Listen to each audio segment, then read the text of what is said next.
నమస్తే. సుష్మా భూపతి ఈమె ఏంటంటే సోషల్ మీడియాలో చాలా ఫేమ్ అండ్ ఈమె రీల్స్ చేస్తూ ఉంటుంది. అలాగే ఎవరు ప్రమోషన్ అడిగినా కూడా కాదనకుండా చేస్తూ ఉంటుంది. ఈవెన్ బట్టలది కావచ్చు, గిన్నెలది కావచ్చు, లేకపోతే ఏదైనా మంచాలకు సంబంధించిన వీడియోసే కావచ్చు, లేకపోతే మనిషి వాడే ఏ వస్తువులైనా కూడా ప్రమోషన్లు చేస్తుంది. దాదాపు అంటే ఈమె 25,000 రూపాయలు తీసుకుంటుందంట ఒక ప్రమోషన్ చేయడానికి. ఈమె సుష్మా భూపతి అన్నప్పుడు ఒక 2 years బ్యాక్ ఈమె ఎవరు తెలియదు. ఒకే ఒక్క వీడియో, ఒకే ఒక్క షార్ట్ వేస్తా చూడండి.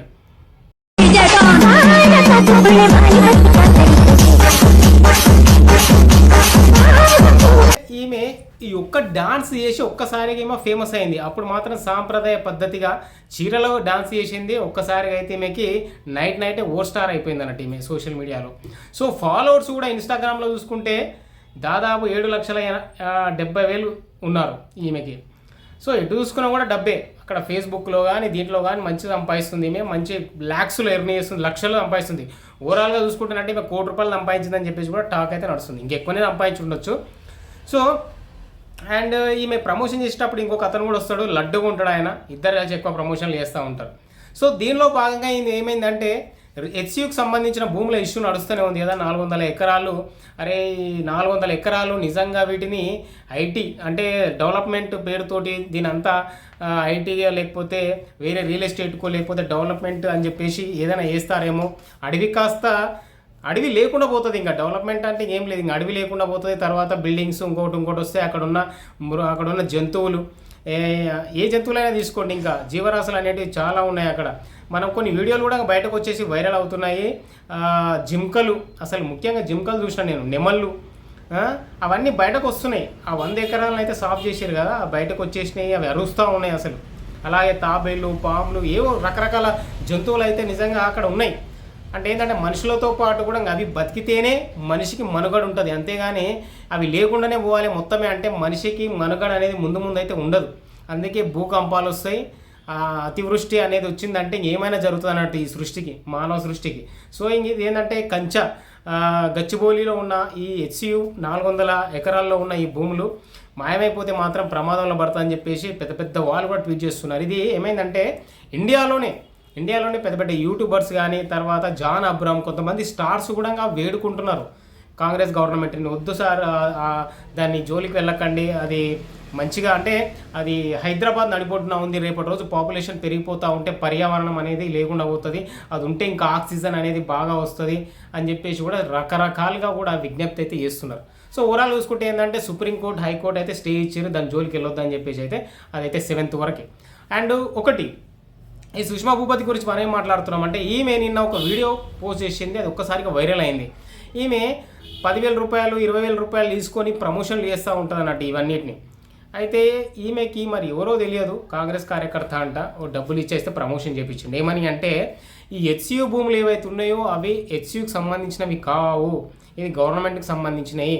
సో డెవలప్మెంట్ చేస్తే జనాలకు ఉపయోగపడుతుంది, ఇండ్లు కట్టిస్తారు, లేకపోతే ఇంకా డెవలప్మెంట్స్ అనేటివి బాగా జరుగుతాయి, పెద్ద ఆఫీసులు వస్తాయి, ఉద్యోగాలు వస్తాయి అని చెప్పేసి అయితే చెప్పుకుంటూ పోతుంది. సో విద్యార్థుల్లో ఉన్న కొంతమంది కావాలని ఇలా చేస్తున్నారు అని చెప్పేసి ఒక వీడియో చేసింది. సో ఈ భూమి అయితే గవర్నమెంట్ అన్నట్టు క్లారిటీ ఇచ్చేసి అక్కడ ధర్నా చేస్తున్న వాళ్ళంతా వాళ్ళు కావాలని చేస్తున్నారు, లేకపోతే వాళ్ళంతా అంటే వాళ్ళలో కలిసిపోయి చేస్తున్న వేరే వాళ్ళు అన్నట్టుగా పోర్ట్రేట్ చేయడానికి ట్రై చేసింది ఈమె.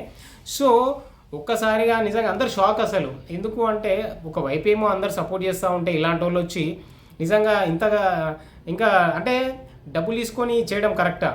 ఒకవేళ నిజంగా ఆమె గనక ఒక ఒపీనియన్ కనుకుంటే ఆమె ఒపీనియన్ చెప్పాలి, అవునా? ఒక ఒపీనియన్ అనేది నీకంటూ ఒక ఒపీనియన్ ఉండాలి కదా. ఇప్పుడు ఆ ల్యాండ్ని క్లీన్ చేసేసి ఐటీ పార్కు లేకపోతే సాఫ్ట్వేర్ కంపెనీలు వస్తాయి, లేకపోతే డెవలప్మెంట్ వస్తుంది, జాబులు వస్తాయి అని ఓనే చెప్పడం వేరు. నీకంటూ ఒక క్లారిటీ లేదన్నట్టు. అంటే డబ్బులు ఇస్తే నువ్వు ఏమైనా చేస్తావు అన్నట్టు.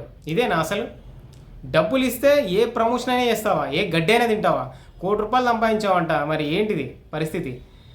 ఒకప్పుడు సాంప్రదాయబద్ధంగా ఉండే దానివి నువ్వు చెప్పాలంటే. కానీ రాను ఏమైపోయిందంటే చిన్న బట్టలు అయిపోయినాయి, ఇంకా ఇష్టం వచ్చినట్టుగా చేయడమైంది. కానీ ఒక్కటి, చాలామంది ఎవరైతే ఆ భూములని రక్షించాలని ఫైట్ చేస్తున్నారో వాళ్ళందరికీ చాలా కోపం వచ్చింది నీ పైన. ఈమెకు ఫోన్ చేసి డైరెక్ట్గా మాట్లాడితే కూడా ఏమంటుందంటే నాకు తెలియక చేసిన, నాకు అసలు దాని గురించి నాలెడ్జే లేదు, సారీ, నన్ను క్షమించండి, నేను ప్రమోషన్ చేసేటప్పుడు వాళ్ళు ఏం కాదు చెయ్యి అని చెప్పారు, అందుకే నేను చేసిన అని చెప్పేసి ఇట్లా చెప్తుంది లాస్ట్కి. సో చూడండి, ఈమె ఇలాంటి నాలెడ్జ్ లేకుండా ప్రమోషన్లు ఎట్లా చేస్తారు? మీరు చేయొద్దు కదా. ఒక సైడ్ ఏమో చాలామంది ప్రొటెస్ట్ చేస్తున్నారంట, అది కావాలి, భావితరాల కోసం ఇబ్బంది అవుతుంది, ఫ్యూచర్లో జనాభా పెరుగుతూ ఉంటుంది, అది ఉండాలి అని చెప్పేసి కొంతమంది ఫైట్ చేస్తుంటే ఇలాంటి వాళ్ళు డబ్బు కకృతి పడి ఏది పడితే అది ప్రమోషన్ చేస్తారా? సో ఈమె అయితే నిజంగా అట్లా చేసింది. కానీ మళ్ళీ ఆమె ఇంకా సారీ చెప్పి అది చెప్పి ఏదో కవరింగ్ చేసుకోవడానికి ట్రై చేసింది. కానీ మొత్తం మీద చెప్పాలంటే ఆ 400 ఎకరాలు ఉండడం వల్ల అయితే భావితరాలకు మాత్రం ఒక మంచి జరుగుతుందబ్బా, ఇది మాత్రం నిజం. రేవంత్ రెడ్డి గారు కూడా ఆలోచిస్తున్నారు దాని గురించి ఏంటి అనేది. సో చూద్దాం మరి ఏం జరగబోతుంది అనేది. జై హింద్.